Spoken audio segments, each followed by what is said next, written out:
Now, I don't know about you, but I haven't spent a lot of time in a bird hide. I've seen them.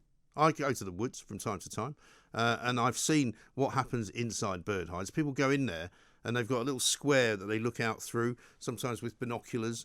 But the idea of a hide is that you can stand there for hours on end, or sometimes sit there for hours on end if you're a bird watcher. A twitcher, some would call you. Some people find it relaxing. Some people think it's a great way to spend a few hours, right? It's not for me. I'm not particularly keen on bird spotting or bird watching, but I am keen on the fact that we do have a great variety of birds in this country. We do have, in fact, a fantastic array of plumage, a fantastic array of different types of birds. We have cranes, even seagulls. We have pigeons. We have blue tits. We have red tits. We have, parrots, parakeets that fly around because somebody brought them here from a long time ago. But at the end of the day, does anybody really care what a poster of a bird looks like? Because there's a woman, right, whose name is, by the way, Dr. Maya Rose Bird Girl Craig. That's her signatory on Twitter. She's apparently a bird watcher. She's 19 years of age. She's been watching birds since the age of 7. She's also for race equality in nature. I don't know what that means. If the pigeon in London is from London, is it British? If it flies here from France, is it French? I just really can't understand the whole concept of this. She has complained to the RSPB, right, because apparently there are posters of birds inside these hides which are there to help you identify the birds that you're looking at through the hole in the hide, which are apparently sexist. She has claimed to the RSPB that the pictures of the female birds are smaller than the pictures of the male birds, therefore it has to change. She's calling for, guess what, a revolution. I mean, are you having a laugh? Are you having an absolute laugh? The fact that the birds are smaller than other birds is of no consequence, right? But of course, as you would expect, the people at the RSPB have apologised and said, we are pleased that this has been brought to our attention. We will be reviewing these posters with our team internally. Really? Well, why don't you just not put any posters up there at all? And if you're so keen on making sure that everybody knows whether it's a female bird or a male bird, what are you going to do about the binary-free birds? The ones that don't have a gender, the ones that don't identify as male or female. Where are those pictures? Eh? Where are they? Come on, get with the programme. By the way, the only reason this woman's a doctor, it would seem, is that she was given an honorary doctorate when she was 17 for services rendered. Well, that doesn't make you a doctor, so you should get rid of that for a start. Let's talk to Brendan O'Neill, editor of Spiked Online. Brendan, what can I do? What can I say? Where are the gender-free birds? It just gets more mad all the time. I remember a few months ago, there was a story about racism in gardening. And then there was another story about the countryside being too white. Apparently the countryside is unwelcoming to people of colour. And now we're being told that bird watching is sexist. And these posters are promoting a sexist view of the animal kingdom or the bird kingdom by making female birds smaller than male ones. It's just completely nuts. I think what we have in this country, there are lots of people out there who just love taking offense. Yes. And they go looking for things to be offended by. They get a thrill from being offended. It makes them feel important. It means they can join in a Twitter mob and get something changed or get someone cancelled. People just love the thrill of feeling offended, and they're finding it in all sorts of places where it clearly doesn't exist. Well, they're clearly looking for places to have an argument, aren't they? I mean, that's basically what they're doing. I mean, she calls herself a climate activist, you won't be surprised to know. She calls herself somebody who's for race equality in nature. What is that? I mean, I'm sorry. I mean, if you're an Indian elephant or an African elephant, I get the difference because the ears are a different size. I don't think that makes you one race of an elephant or another, though, does it?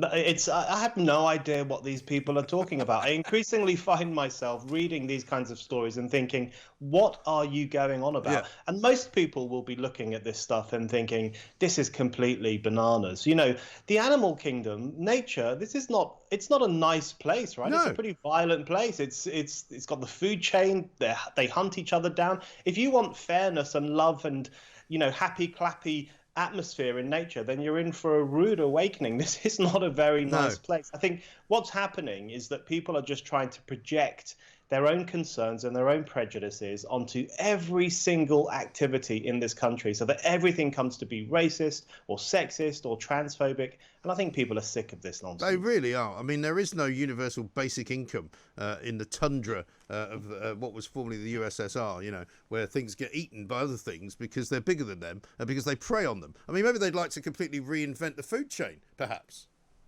Yeah, equality in the food chain, perhaps. But, you know, you raise a good point, which is, what about trans birds? What about non-binary birds? What about birds that don't identify as the sex they were assigned with? We're constantly told that this is a natural part of life. So why isn't that reproduced in the animal kingdom as well? So I think they're on a hiding to nothing the more they push these kinds of arguments, because most people just recognize that this is a load of stuff and nonsense, that bird watching is not sexist, the RSPB is not sexist, and these posters are not sexist, and people really need to grow up. Yeah, they really do. But hopefully, Brendan, what we can hope is it becomes a kind of circular firing squad and they all start shooting each other because they're arguing about ridiculously different points, in the same way at the moment that feminists are now arguing with the trans lobby because they can't agree on what a woman is.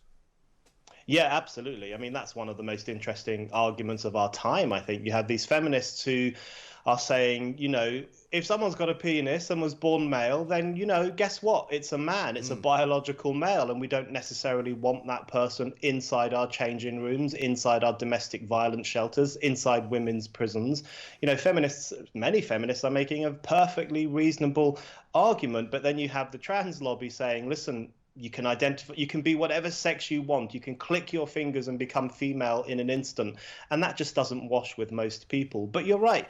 What's happening is that sections of the left have tied themselves in knots over the past few decades. They've introduced so many wacky, politically correct, relativistic ideas that they now find that they can't even make sense of the world that they live in. So they've tied themselves in knots. The sooner they untie themselves and rejoin the world of the rational, the better it will be for them and everyone else. I know, but it really does seem as though there is this kind of world spinning off to the side where those of us who are left in the sensible part are still actually relatively sensible. You know, we're not being driven mad by it, because I'm firmly of the belief, Brendan, and about you, that it will all eventually die a death. It will all go away, and people will look back on this ridiculous period of history and go, what was it they were going on about? You know, how, you know, when finally they were proved wrong scientifically, they all had to shut up.